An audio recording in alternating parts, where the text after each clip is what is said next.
Pernah dengar soal chicken sexy nggak? Di Jepang itu ada loh para ahli yang bisa bedain jenis kelamin anak ayam, jantan atau betina, cuma beberapa jam setelah netas.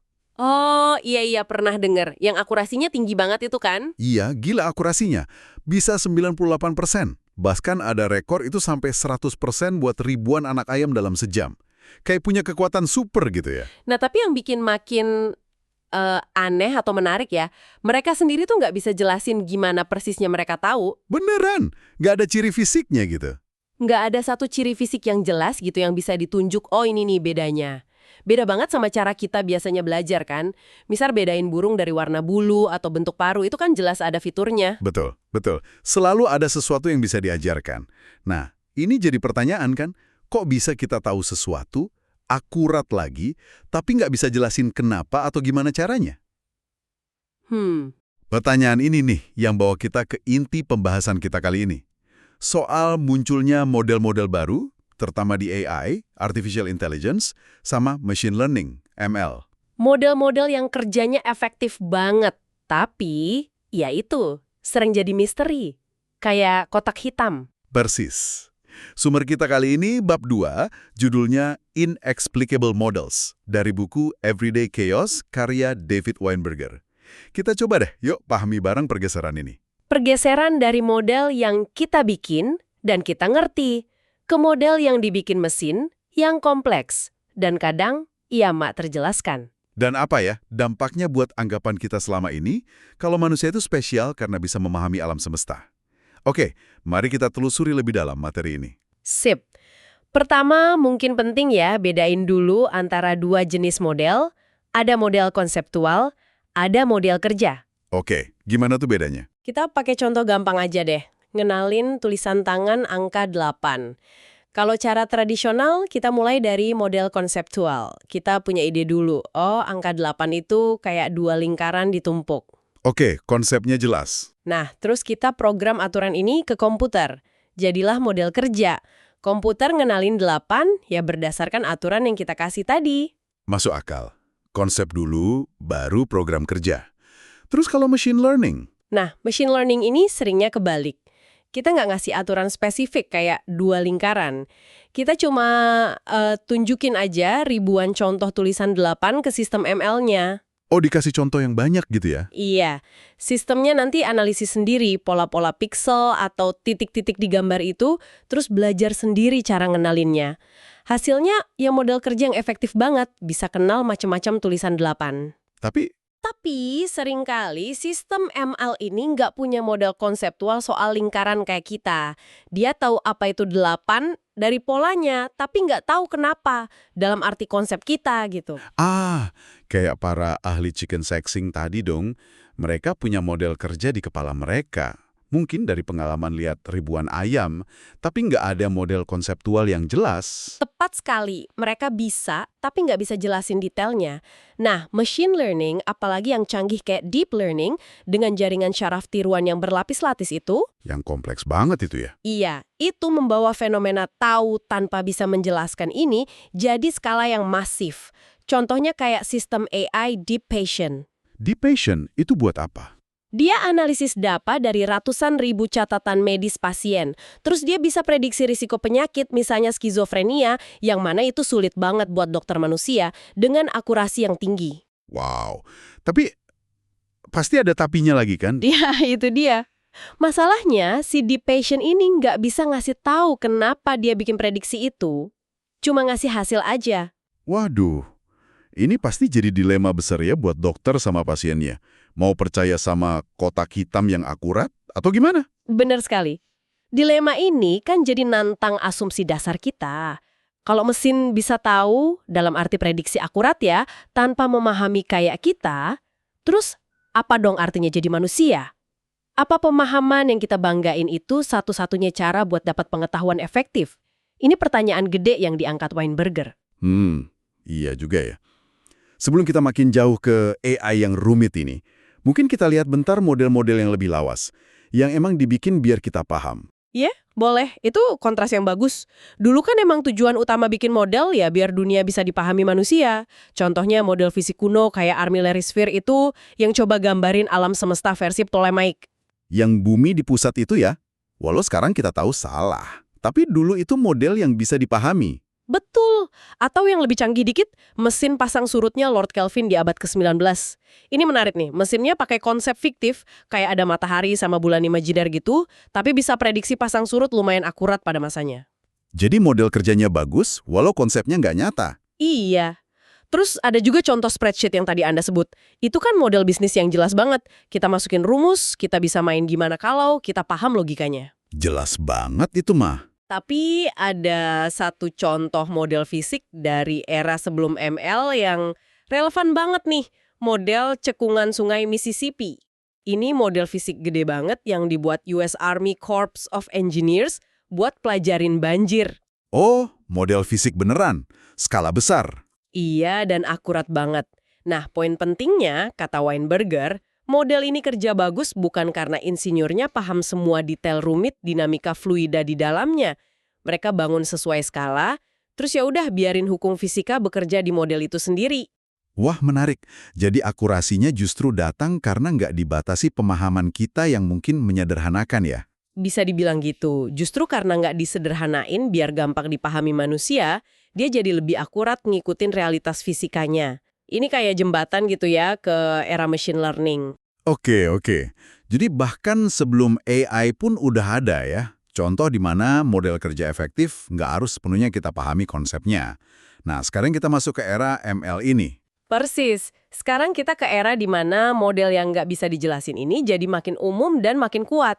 Tadi udah sebut DeepPatient. Contoh lain yang terkenal banget itu AlphaGo. AlphaGo. Yang ngalahin juara dunia Go itu kan? Dari Google DeepMind. Iya, betul. AlphaGo itu belajar dari analisis jutaan langkah di ratusan ribu permainan Go profesional. Dan ya, dia ngalahin pemain Go terbaik dunia. Terus, kalau ditanya kenapa dia jalanin langkah tertentu yang kelihatan aneh tapi brilian itu, gimana jawabannya? Nah, itu dia. Jawabannya seringkali nggak memuaskan. Cuma dibilang kombinasi tertimbang yang kompleks dari berbagai faktor. Sesuatu yang nggak bisa kita terjemahin jadi strategi atau prinsip yang gampang dipahami. Jadi kayak, ya gitu aja pokoknya. Iya, kira-kira gitu. Bahkan ada AlphaGo Zero, versi yang lebih baru lagi. Dia belajar cuma dari aturan dasar Go, terus main lawan dirinya sendiri jutaan kali. Tanpa belajar dari manusia sama sekali. Sama sekali. Dan dia ngalahin AlphaGo versi sebelumnya itu 100-0, cuma dalam 3 hari. Para ahli Go sampai bilang gaya mainnya itu alien. Alien, wow. Bener-bener efektif tapi terasa asing ya. Nggak kayak cara manusia mikir. Betul. Ini nunjukin banget kalau mesin bisa nemuin cara mengetahui yang beda sama kita. Nah, terus apa dong implikasinya munculnya model-model alien yang nggak terjelaskan ini? Iya, apa dampaknya? Gede dampaknya. Menantang beberapa asumsi lama kita soal model yang baik. Pertama, asumsi soal keterjelasan atau explainability. Dulu kan kita anggap model bagus itu ya harus bisa dijelasin. Harus transparan gitu ya. Iya. Sekarang, model deep learning yang paling canggih seringkali terlalu rumit buat dijelasin secara memuaskan. Kompleks banget jaringannya. Makanya muncul permintaan explainable AI itu ya. AI yang bisa nerangin proses mikirnya. Benar. Tapi ada tarik-menarik di sini. Ada perusahaan kayak Bitfor, kata Weinberger, yang bisa jelasin prediksinya karena fiturnya emang diprogram manual sama manusia. Tapi ada juga kayak Vico Score Credit itu. Oh iya, Vico Score. Nah, mereka mungkin dihadapkan pilihan sulit, tetap pakai model yang lebih simpel tapi bisa dijelasin, atau pindah ke model ML yang mungkin lebih akurat tapi jadi kotak hitam. Ini balik lagi ke kita sebagai pengguna ya. Kapan Anda, para pendengar, merasa nyaman pakai sistem buat rekomendasi medis, keuangan, atau rute jalan yang nggak bisa jelasin alasannya? Di mana batasnya buat Anda antara akurasi sama penjelasan? Pertanyaan penting itu. Selain keterjelasan, asumsi apa lagi yang ditantang? Asumsi bahwa model harus ngasilin prinsip umum yang simpel. Maksudnya kayak hukum fisika gitu? Aturan yang berlaku umum? Ya, model tradisional kan sering nyari hukum atau aturan universal. Model ML seringkali nggak gitu. Contohnya A/B testing di kampanye Obama dulu.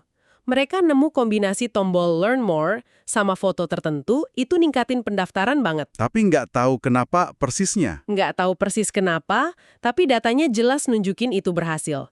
Mereka nggak butuh teori besar, cukup hasil empiris yang efektif. Jadi, hasil bisa lebih penting dari penjelasan atau prinsip umumnya. Oke, jadi hasil penjelasan? Dalam banyak kasus, iya. Kadang sih muncul heuristik kayak aturan praktis gitu. Misalnya AlphaGo tadi, cenderung main hati-hati kalau probabilitas menangnya 70%. Tapi seringnya ya nggak ada prinsip simpel yang bisa ditarik. Ini juga nyambung ke asumsi ketiga yang ditantang. Pemahaman manusia sebagai pusat. ML nunjukin mesin bisa nemuin pola dan prediksi lebih baik dari kita tanpa memahami dunia kayak cara kita. Dan yang terakhir, asumsi soal stabilitas model. Betul. Model ilmiah tradisional kan berubahnya pelan ya, lewat apa yang disebut Thomas Kuhn itu pergeseran paradigma. Model ML bisa terus belajar dan adaptasi sama data baru secara real time. Kayak aplikasi navigasi di HP kita ya, yang terus update kondisi lalu lintas. Persis, ada feedback loop, umpan balik terus-menerus buat optimasi. Modelnya nggak statis, terus berubah. Oke, jadi model-model baru ini seringkali nggak bisa dijelasin, nggak selalu ngasih prinsip umum, nggak berpusat di pemahaman kita, dan terus berubah. Wah, ini benar-benar bikin kita mikir ulang ya, sebenarnya penjelasan itu apa sih? Kenapa kita butuh banget? Pada dasarnya tindakan sosial. Maknanya tergantung banget sama konteks. Tindakan sosial? Gimana tuh maksudnya? Contohnya investigasi kecelakaan pesawat Japan Airlines 123 tahun 85. Penjelasan yang dibutuhin sama investigator kecelakaan udara itu kan teknis banget, detail, sampai analisis metalurgi soal perbaikan ekor pesawat yang salah bertahun-tahun sebelumnya. Ya, butuh detail forensik gitu ya? Betul, tapi penjelasan itu kan beda banget sama penjelasan yang Anda butuh kalau mobil Anda misalnya terasa goyang pas dikendarai. Mungkin mekanik cukup bilang, oh ini as rodanya agak bengkok, Pak. Udah cukup itu buat kita mutusin mau diperbaiki atau enggak? Nah, iya kan? Penjelasan yang baik itu tergantung siapa yang nanya dan buat apa tujuannya. Kita juga biasanya nyari penjelasan buat hal yang aneh atau nggak sesuai ekspektasi ya. Kayak tadi, nggak nanya kenapa air keran basah, tapi nanya kalau warnanya tiba-tiba coklat. Tepat. Dan kadang permintaan penjelasan kayak, kenapa orang baik menderita? Itu lebih ke nyari makna atau pelipur lara, bukan penjelasan sebab akibat mekanistik. Jadi intinya, penjelasan itu bukan cuma gambaran realitas saja. Bukan cuma itu, dia tuh alat buat memperbaiki sesuatu, pesawat, buat nentuin garansi, as roda, buat bikin keputusan, berhenti minum smoothie, atau buat mastiin keadilan, hukuman penjara nggak bias ras. Kalau gitu, nuntut AI selalu bisa ngasih penjelasan kayak manusia mungkin nggak pas ya. Bisa jadi kita malah ngorbanin hal lain. Bisa jadi banget. Nuntut XI di semua kasus, mungkin artinya kita harus nerima AI yang kurang akurat atau kurang efektif. Perdebatan ini maksa kita ngakuin kalau penjelasan itu penting, tapi mungkin bukan satu-satunya tujuan, atau bahkan bukan tujuan utama dari teknologi ini. Mungkin fokusnya perlu digeser. Digeser kemana? Kalau bukan ke penjelasan cara kerja dalamnya, terus kemana? Fokusnya geser dari bagaimana AI bekerja ke apa yang kita inginkan dari AI itu. Apa tujuan yang mau kita capai pakai AI? Ini soal optimasi. Contohnya gimana? Ambil contoh kendaraan otonom AV, mobil tanpa sopir. Tujuan utamanya mungkin jelas banget, ngurangin angka kematian dan cedera akibat kecelakaan lalu lintas secara drastis. Oke, jadi yang penting itu apakah si AV mencapai tujuan itu? Nggak peduli kita bisa jelasin setiap gerakannya atau enggak. Kurang lebih gitu. Tapi ada catatan penting. Kita harus jelas banget nentuin tujuan atau metrik optimasi yang kita masukin ke AI. Weinberger nyebutnya hierarki optimasi. Hierarki optimasi. Iya, kayak aplikasi navigasi tadi. Tujuan utamanya apa? Waktu tempuh tercepat? Atau paling irit bensin? Atau nyoba nyebarin lalu lintas biar nggak macet di satu titik? Pilihan tujuan ini kan punya konsekuensi beda-beda. Bener juga. Kayak jejaring sosial juga. Algoritmanya dioptimalkan buat apa? Buat kita makin akrab sama teman deket? Atau justru buat kita scroll terus selama mungkin? Tujuannya penting banget kita tahu. Penting banget. Jadi transparansi tujuan sama metrik kinerjanya itu jadi krusial. Tapi ini belum cukup. Masih ada lagi? Masih. Bahkan kalau tujuan utamanya tercapai, misalnya AI berhasil nurunin angka kecelakaan total, kita tetap harus periksa keadilan sama potensi biasnya. Maksudnya gimana tuh? Misalnya, apakah kecelakaan yang masih terjadi itu cenderung nimpa kelompok demografis tertentu? Atau sistem rekrutmen pakai AI, walau efisien, ternyata secara sistematis nyaring kandidat dari latar belakang tertentu. Itu kan nggak adil. Oke, oke. Jadi selain nentuin tujuan yang jelas, kita juga harus aktif ngecek dampaknya, potensi biasnya, walau kita nggak paham-paham amat cara kerjanya. Tepat. Ini maksa kita bikin keputusan soal trade-off nilai jadi lebih eksplisit. Kita harus nimbang antara efisiensi sama keadilan misalnya. Atau kecepatan sama keselamatan. AI ini nggak ngilangin dilema etis, malah bikin makin kelihatan dan mendesak buat kita hadapi bareng-bareng. Jadi fokus ke transparansi tujuan, ukur kinerja, dan audit keadilan itu mungkin lebih produktif ya daripada maksain penjelasan penuh dari si kotak hitam. Dalam banyak kasus, bisa jadi begitu. Baik-baik. Mari kita coba rangkum ya perjalanan kita menelusuri model-model yang nggak terjelaskan ini.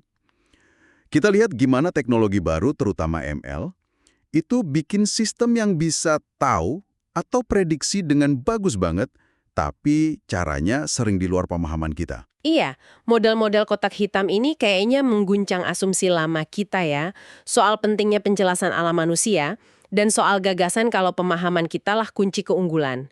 Ternyata mengetahui itu nggak selalu sama dengan memahami cara kita biasa mikir. Efektivitas bisa aja kepisah dari penjelasan. Ini bawa pertanyaan penting balik lagi ke Anda, para pendengar. Gimana fenomena ini ngaruh ke kepercayaan Anda sama teknologi? Di titik mana Anda nyaman nyerahin keputusan ke sistem yang nggak sepenuhnya Anda pahami? Mau itu buat diagnosis medis, saran keuangan, rekomendasi film, atau sekedar arah jalan pulang? Apakah akurasi sama hasil yang bagus itu udah cukup buat Anda? Atau Anda tetap merasa perlu ada penjelasan di baliknya? Di mana garis batas pribadi Anda dalam menerima ketidakjelasan ini? Nggak ada jawaban gampang sih emang. Nah, sebagai penutup nih, mari kita renungin bentar contoh menarik dari Weinberger. Ada AI yang disuruh gambar halter atau barbel gitu. Hasilnya gambar halter, tapi aneh. Ada lengan manusia nempel di halternya. Iya. Kita mungkin nganggapnya lucu atau gagal ya, karena nggak sesuai konsep kita soal halter yang, objek terpisah gitu aja. Betul. Tapi jangan-jangan nih, mungkinkah justru desakan kita selama ini pada model yang harus rapi, terisolasi, gampang dipahami manusia, itu malah agak membatasi cara kita ngelihat dunia? Maksudnya gimana tuh? Ya, mungkinkah kekacauan atau kompleksitas, keterhubungan yang mungkin ditangkap sama model-model nggak terjelaskan ini, sebenarnya lebih dekat sama realitas dunia kita yang memang rumit dan saling nyambung? Menarik itu. Jadi, dunia emang nggak serapih model kita. Bisa jadi kan? Terus, apa yang bisa kita dapetin kalau kita berani nerima kompleksitas ini, bahkan pas kita nggak bisa sepenuhnya ngegambarin pakai cara pikir lama kita? Mungkinkah ada bentuk pemahaman baru yang bisa muncul? Pemahaman yang lahir dari penerimaan kita akan batas penjelasan model lama? Wah, itu pertanyaan yang dalam banget buat direnungkan, sesuatu yang bisa kita pikirin lebih lanjut.